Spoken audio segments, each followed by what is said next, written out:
Hume says, quote, "The difference between conception and belief must lie not in the idea involved, but in the manner in which we grasp it," unquote. And I find this quote to be important enough to write down because it brings up the idea of well, sort of what Caleb was saying about seeing the big picture and therefore seeing small details better. What Hume is saying is that, for example, if you have information, a concept that you want somebody to grasp, and yet you share that with them in a way that makes them feel uncomfortable, they may have trouble grasping it. In the manner in which we grasp is how we will get involved in the idea. And so, if I have a concept that I want to share with somebody, if I can make them feel good when I'm sharing that concept with them and make them feel included in that goodness somehow, even, then they'll tend to grasp it. They will even unconsciously want to grasp it. Their brain will start working as it does, as our brains do, to try to solve these puzzles. It wants to grasp this puzzle it doesn't understand yet, so it's going to try to solve that puzzle, even with the person not consciously making that happen for themselves.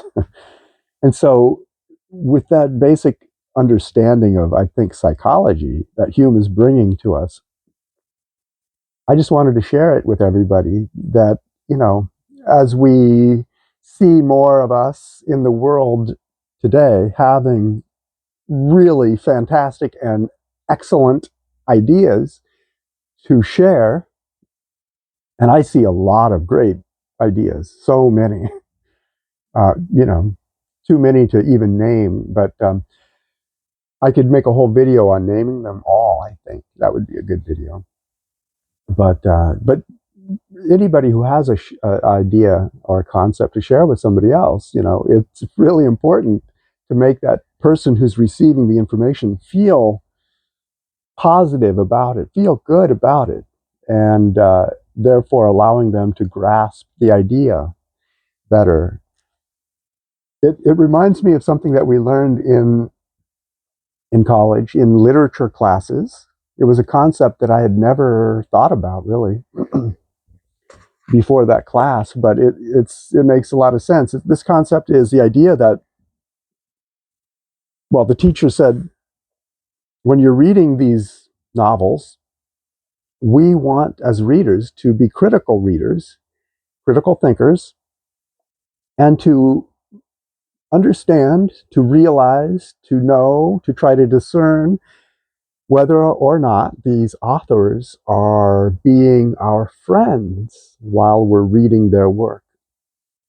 And that was a new concept for me. I couldn't understand how any author could be writing words on a paper and not being the friend of the person reading the paper. And suddenly I realized that may be true. There may be often, there may be a lot of authors that are using it. It's a technique, I think. I mean, there's no successful author that is antagonizing their readers constantly and then being a successful author.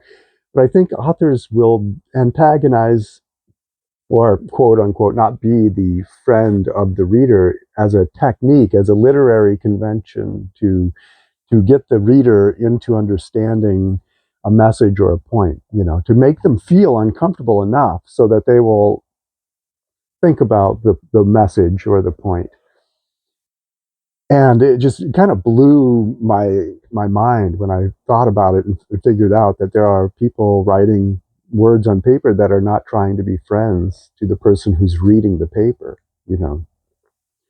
And I think that may show a little bit of my innocence to how the world works, but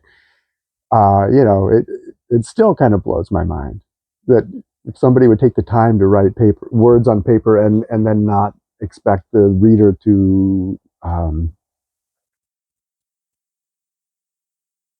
receive that in a positive way. And so I'm thinking about how Hume is saying,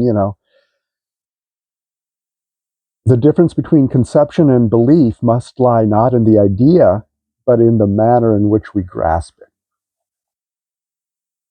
So it would take a pretty clever author, I would think, to use the literary convention of not being your friend as an author to get their idea and conception across to a reader so that they can grasp it. Just a thought. Just a thought.